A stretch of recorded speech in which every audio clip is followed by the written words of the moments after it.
Hey, friends and revolutionaries! Here to take a look at the second figure from the Return of Marvel Legends Build-A-Figure Terrax series. We're taking a look at Hope Summers. Not a character I know anything about. At least not firsthand. It's something where I will say that that Hope, in particular, has really caused me to kind of take a crash course in some of the modern Marvel storylines. I mean, at first, Hope Summers, if you were like me, it's like, well, is she the daughter of Scott? Is she maybe kind of like a Rachel Summers? Is a daughter, granddaughter, sister? What was their relation? Well, apparently Hope has no relation to Jean or Rachel. She is just Hope Summers. She's kind of the adopted daughter of Cable, which there's a little nod to that in the packaging, which with the figure we'll talk about. But yeah, she's just a mysterious mutant from the future. She actually has the ability to mimic not by touching, just channel the powers of other mutants. So whereas Rogue has to make physical contact, Rachel Hope can apparently just sort of tap into it. I don't know. It seems like a bit of a reach as far as just giving her some sort of mutant power. They couldn't have just made her blue or something. I mean, no one says she has to have a power to be a mutant.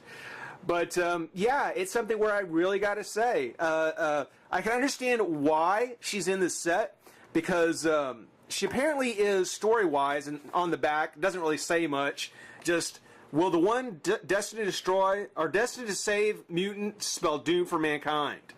It's something where that's appropriately vague. But apparently the whole thing is that she is the next channeler, or the next embodiment of the Phoenix, and that's why the Avengers are out to get her. The Avengers are out to get her to stop the Phoenix, whereas the mutants, the X-Men, are out to try and save her because she's basically the key to mutant kind. I don't know. I haven't been reading it. It's just the crash course that I've been able to find out for you. Because again, there's no write-up here. There's no write-up on these. I mean, don't get me wrong. I don't need a lot of unnecessary stuff, but a little bit more than this would be nice. On the packaging, same kind of packaging like for the Super Soldier for Steve Rogers. You've got her picture up here at the top, which looks really good. Got the Marvel Universe Build-A-Figure Collect and Connect, Return of Marvel Legends.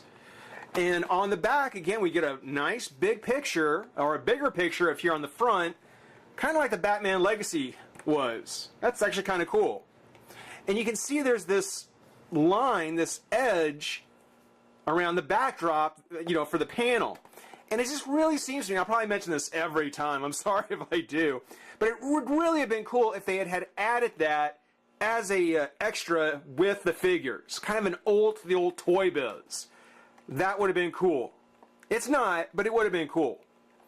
On the side here, you can get kind of a better look, because there's the Iron Man picture, Claw, and Thor, who we'll talk about Thor later.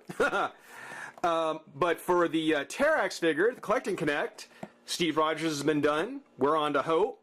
Iron Man will be next. Claw, Constrictor, Ghost Rider, and Thor. So we're going to go down the line. First time, I think. I think this is the first time we're actually going in order. That'll be cool. Includes Tales of Terrax Part 2 of Tales of Terrax. Tales of Terrax. There wasn't a comic that came with this. Tales of Terrax. I don't know what that means. Okay, well, definitely comes with second set of parts. Apparently includes the head and axe for Terrax. But that's enough of the packaging. Let's go ahead and pop Hope open and have some fun. Be right back. Alright, well, we've got one mystery solved. Oh, I feel so bad. Inside the packaging, Tale of Terrax, number 2 of 6. It's something where I don't have my Steve Rogers packaging anymore, and I didn't know this was included. I totally missed it.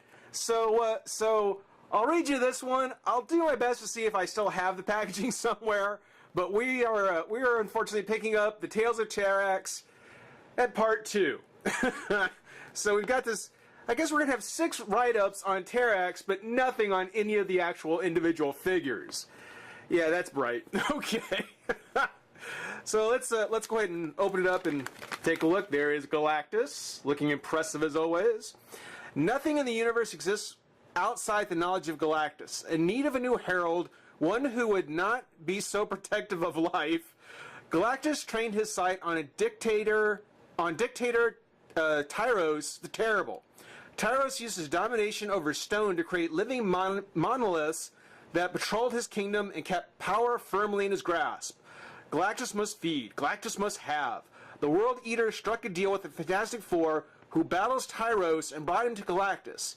He gave Tyros the power cosmic, bestowed upon him the cosmic axe, and fearsome Terrax the Tamer was born. So, I don't know. I don't know what part one was. That's a fairly concise origin for Terrax. So I guess we're not starting too bad off, but let's see. Read more, Fantastic Four number 220. So it's giving you reference where to go back to.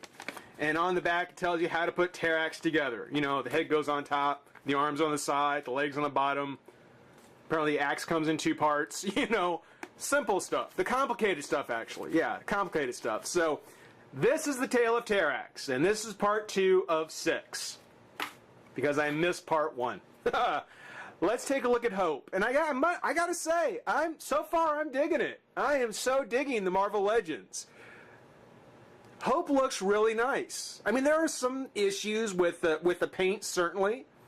But that's just to be expected. I mean, it's yellow. I've mentioned many times that yellow paint, from personal experience, doesn't always come out real well. And the fact that this is supposed to be kind of a V-shaped point, I don't know. I mean, they really tried to get that little divot in there for the V. There's a little too much attention to detail there, personally. Just a little. Excuse me. But you can see how the lines, you know, that kind of V shape works its way all across her bodysuit. Looks really good, and it's actually pretty good through most of it. If you look on the back, same kind of thing. Looks very nice. The face, one of the better faces I've seen from Marvel Legends. Matter of fact, I'd say that this is probably one of the best female faces I've seen. The hair is actually sculpted in the orange plastic, the red hair plastic. There's no highlights or nothing like that, but it still works. I like how it kind of falls on her shoulders and looks. There's a lot of dynamics going on in the hair, along with her cape. You know, she's from the future, so, you know, if she's going to have a cape, it's got to be this kind of tattered, you know, how should I say, tattered, nondescript leather of some kind. But it looks good. That actually has some highlights and has some relief in it. It's got some holes and some... Looks like it's gone through something. It's been beat up pretty bad. She's got a pair of wristbands or gauntlets made of that same kind of plastic, same kind of brown with highlights, a little silver on top. And these are just kind of put over the regular arm. So this isn't an original sculpted forearm. This is just an extra piece that was put onto her wrists.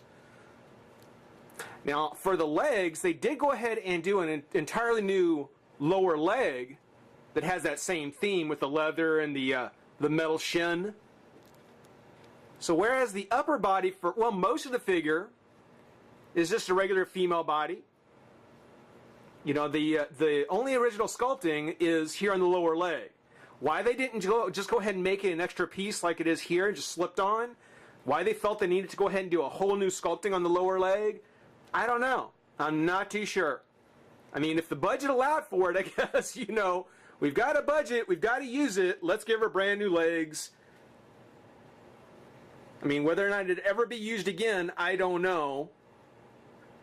I would have preferred them to do something like this, where it just slips on and off, you know, just to save the money, make it a little bit cheaper, you know, hopefully keep the line going. You know, this extra tooling, you know, wasn't really necessary for a whole piece, and probably, again, wouldn't be used again. It just seems to me that it doesn't do much to keep the line going. Maybe it does. Maybe they do have some plans for it. I don't know. But Yeah, I mean, and one of the things I like about Hope is she's not like some of the previous female figures where her neck is just kind of facing forward and it's just on top, where she's kind of leaning over a bit, kind of like X-23, you know? It's one of the things where she stands straight up and down, and the head actually rests on her shoulders pretty well. It's actually really good, and I do love the metallic green in her bodysuit. You know, again, it's very much in line with Rachel and Jean, with the yellow and the green. You know, it just kind of brings her into that whole Phoenix family, if you will. Looks really great. And again, take another look at the face there. Nice paint job on the face. Her head does turn. Now, it doesn't turn a whole lot. I guess you could probably work. Oop, come on, focus. There we go. I guess you could probably work it and get more out of it in time. But her cape, with the length of her hair, makes it pretty tough. If you heated up the head and popped it off, the cape does come off. It's not pegged on or anything. So you could probably take the cape off if you took off the head. But even with it on, I mean, you know, it'll turn side to side pretty well. Not much as far as an up or down. But again, if you take off the cape, it's probably just fine. Arm comes up, out, twist to the elbow, got a pin on the, or I'm sorry, twist to the shoulder, pin at the elbow, twist on the hand, and a hinge on the wrist. She's got the upper torso, kind of twist there, it's a bit of a crunch and twist, kind of a pin there. Legs come up, then out, twist up there at the ball, double joint at the knee, foot, and twist. So she is loaded with articulation. So far, all the Steve Rogers, the Super Soldier, and Hope Summers, good articulation. Doesn't have a whole lot of like warping to it. It doesn't feel like a cheap plastic like some of the previous Marvel Legends figures did. She doesn't feel fragile. She feels actually very solid. So very cool there. In the way of her accessories, she actually comes with, and I mean it's kind of hard to portray what her mutant power really is. But again, because she's the adopted daughter of Cable, you actually get a gun, which from what I read was released with a previous Cable figure. So apparently, if you have an old Cable figure, you may already have this gun. It was pointed out on one website that there is the strap down there where the bullets would have plugged in. Summer doesn't come with it, but it's just one of those indicators that they've kind of reused this accessory from Cable, which, you know, makes sense. I mean, if they went through to use an accessory from a character, it makes sense that they would use it from him. I like that kind of. They didn't just give her a big gun. Now, the handles, it has two handles, and it does look as though it is made for a much bigger figure for the way her hands are. I've tried to get them to go in. They're made of a soft plastic, so they'll open up, but they don't really grasp on real well. I mean, it's something where with it tucked under her arm like this, that's about the best I've been able to do. It just doesn't really grab on because the fingers are kind of soft. See, it's... I'm doing my best here, but... yeah, either it's too big and it wants to pop out of the hand, or the hand just isn't strong enough to hold it. There we go. We'll go with that. There we are. That actually looks pretty cool. That actually looks very cool. If it'll just hold on. Just hold in there.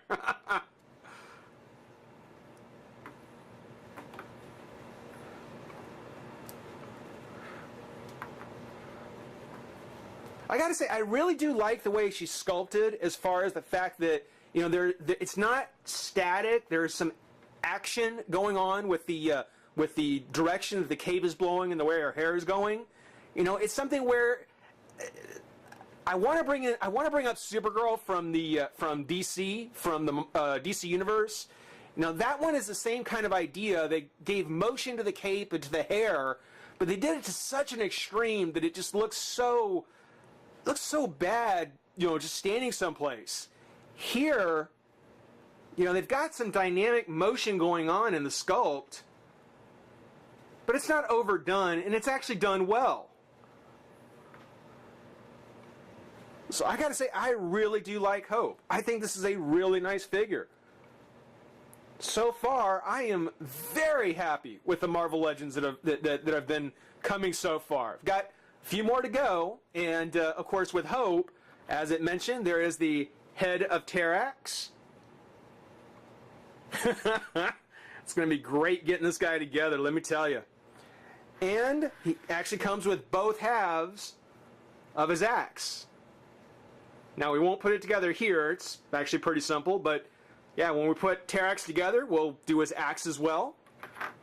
And we'll mention that it was with Hope that we got it. But, but very fine figure. Very fine figure. I gotta say, I might be a little more willing to kind of read more or go back to some of the stories that are now going, you know, kind of read up on her. She actually is a great looking figure. I think you'd be happy with her. I am very impressed. So we'll go ahead and tackle the rest of the Marvel Legends. Hope everybody enjoyed watching. Rate, comment, subscribe, join the revolution. We'll see you soon. Bye-bye.